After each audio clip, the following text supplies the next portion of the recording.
오늘도 새벽 예배 자리에 나오신 성도님들을 사랑하고 축복합니다. 옆에 계신 분들과 평화 인사 나누시겠습니다. 평화를 빕니다. 평화를 빕니다. 오늘은 어떻게 살아야 할 것인가 라는 제목으로 요한계시록 20장의 말씀을 나누려고 합니다.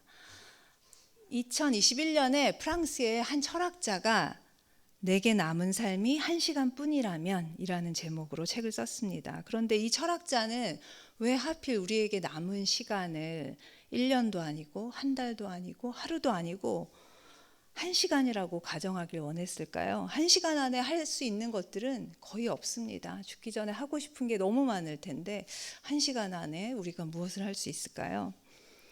우리에게 남은 시간이 많다고 생각하면 우리는 우리 삶에 그다지 중요하지도 않은 그런 일들을 하면서 시간을 허비하게 될지도 모릅니다.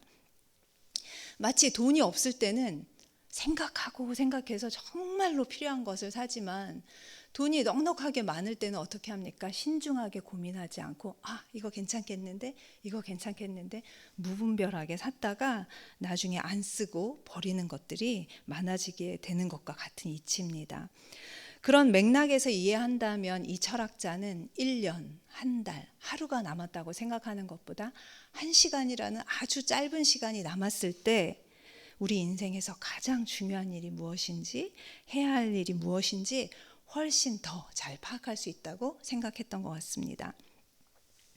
실제로 우리는 인생의 많은 시간을 우리가 필요한 것 이상으로 많은 것을 소유하기 위해서 그 시간을 사용하고 또 아무 유익이 되지 않는데도 불구하고 너무나 많은 시간을 걱정하고 불안해하는데 소모할 때가 많이 있습니다. 그리고는 어느 날 불현듯 생각해 보니 언제 이렇게 시간이 많이 지났지? 이제 이 남은 시간이 얼마 남지 않았다고 한탄하기 일쑤입니다. 그러나 어떤 것도 하기 힘들 정도로 아주 짧은 시간만 나에게 남겨져 있다고 생각을 한다면 정신을 바짝 차리고 정말로 반드시 꼭 해야 할 일을 하게 될 것입니다. 이처럼 대부분의 사람은 죽음이 임박하다고 느꼈을 때 비로소 자신의 삶에서 정말로 중요한 것이 무엇인지, 어떤 삶이 가장 가치 있는 삶인지 고민하기 시작합니다. 따라서 우리가 죽음을 생각하는 것은 죽기 위해서 생각하는 것이 아니라 바로 삶을 생각하는 것입니다. 그리고 죽음을 염두에 두어야 비로소 모든 불필요한 것들을 우리 삶에서 덜어내고 어떻게 살아야 할지 그 답을 찾게 됩니다. 그러나 반대로 생각하는 사람들도 있습니다. 어차피 한 번 사는 인생, 언제 죽을지 모르는 인생, 내가 먹고 싶은 거 다 먹고 내가 가고 싶은 곳 가고 내가 누리고 싶은 것 누리면서 시간을 보내야 되겠다. 그래야 후회 없는 인생을 사는 것이다 라고 생각하는 사람들도 있습니다. 그렇게 생각하는 사람들은 노후를 위해서 현재 절약하고 현재를 희생할 생각이 없습니다. 그리고 남을 위해서 나를 희생할 생각도 없습니다. 이런 사람들에게는 가장 확실한 현재를 즐기는 것이 중요하고 남이 아닌 나 자신을 위해서 사는 것이 가장 중요한 삶이고 최고의 인생의 가치라고 생각하는 것입니다. 성경에서는 이러한 삶을 어떻게 이야기하고 있죠? 안목의 정욕, 육신의 정욕, 이생의 자랑을 위한 그런 삶, 우리가 살지 말아야 할 삶이라고 분명하게 이야기하고 있습니다. 하지만 이 사람들에게 그렇게 얘기하면 내가 다른 사람들한테 죄를 짓는 것도 아닌데 이게 뭐가 잘못됐어? 라고 반문할 것입니다. 오히려 그들이 사는 삶이야말로 가장 지혜롭고 보람 있고 후회 없는 삶이라고 우리를 설득하려고 할 것입니다. 그런데 만약 오늘 본문에 나와 있는 것처럼 우리의 죽음이 단 한 번의 죽음이 아니라면 이야기는 달라집니다. 12절과 15절 띄워주시면 한번 같이 읽겠습니다. 또 내가 보니 죽은 자들이 큰 자나 작은 자나 그 보좌 앞에 서 있는데 책들이 펴 있고 또 다른 책이 펴졌으니 곧 생명책이라. 죽은 자들이 자기 행위를 따라 책들에 기록된 대로 심판을 받으니 누구든지 생명책에 기록되지 못한 자는 불못에 던져지더라. 아멘. 성경의 말씀은 우리가 이 땅에서의 삶을 마치고 죽는다고 모든 것이 끝나는 것이 아니라고 이야기하고 있습니다. 오히려 그때부터 우리 인생에 정말로 중요한 일이 시작된다고 이야기하고 있습니다. 그것이 무엇입니까? 바로 우리가 이 땅에서 어떻게 살았는지, 우리가 지은 행위대로 심판을 받는다는 것입니다. 심판을 통해서 우리의 이름이 생명책에 기록되어 있다면 우리가 하나님의 보좌 앞에서 하나님의 영광을 바라보며 영원히 살 수 있고, 만약에 생명책에 이름이 기록되어 있지 않다면 우리는 둘째 사망을 통해서 불못에 던져지게 된다는 것입니다. 부자와 나사로의 이야기에 나오는 부자가 어떻게 살았습니까? 자기가 번 돈, 자기의 돈으로 맛있는 것을 먹고 좋은 것을 누리는 그런 삶이야말로 진정한 행복이라고 믿으면서 집 앞에 있는 그 불쌍한 나사로를 돌보지 않고 호의호식하면서 살았습니다. 그런 삶이 잘 사는 삶이었을까요? 그러한 삶 때문에 그 부자는 죽어서 둘째 사망을 경험하고 영원히 불못에 던져졌습니다. 그리고 나사로에게 자기를, 또 자기의 그 사랑하는 사람들에게 자기처럼 살지 말라고 그 말을 전해달라고 부탁하기까지 했습니다.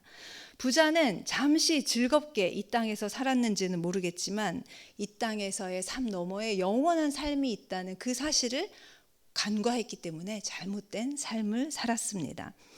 때문에 우리는 이 땅에서의 유한한 삶 너머에 영원한 삶이 있다는 그 사실을 늘 기억하고 어떻게 살아야 할 것인가에 대한 고민을 심각하게, 진지하게 해야 합니다.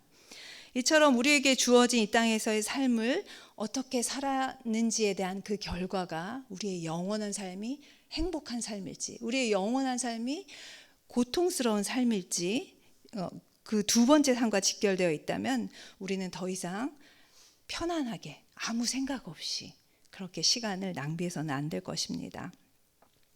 그렇다면 어떻게 살아야 우리의 이름이 생명책에 기록될 수 있을까요? 함께 읽어보겠습니다. 요한계시록 3장 5절에 그 답이 나와 있습니다. 이기는 자는 이와 같이 흰옷을 입을 것이요 내가 그 이름을 생명책에서 결코 지우지 아니하고 그 이름을 내 아버지 앞과 그의 천사들 앞에서 시인하리라. 아멘. 이 말씀에 따르면 생명책에 이름이 기록되는 자는 이기는 자여야 한다고 이야기를 하고 있습니다. 무엇을 이겨야 한다는 말일까요? 하나님의 말씀대로 사는 것 대신 자기 중심적인 인간의 본성을 따르고 싶은 유혹, 또 물질 만능주의, 그러니까 팽배해 있는 세상의 풍조를 따르고 싶은 그 유혹을 이겨내야 한다는 것입니다.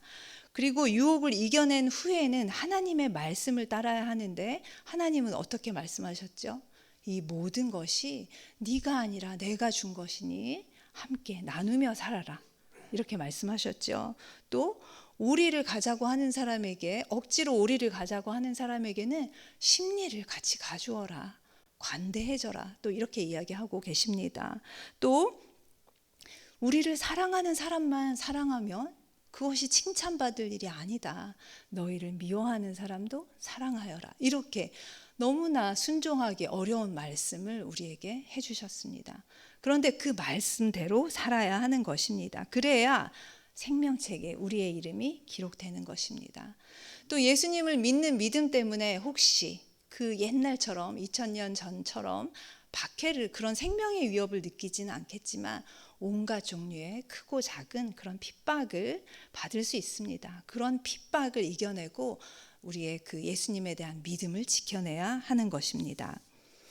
이런 삶을 살기 위해서 어떻게 해야 될까요? 매일 아침 새롭게 하나님께서 우리를 지으셨다는 그 사실을 기억해야 합니다. 그리고 우리가 이 땅에서의 삶을 마치고 나면 하나님의 그 심판대 앞에 설 것이라는 것을 기억해야 합니다.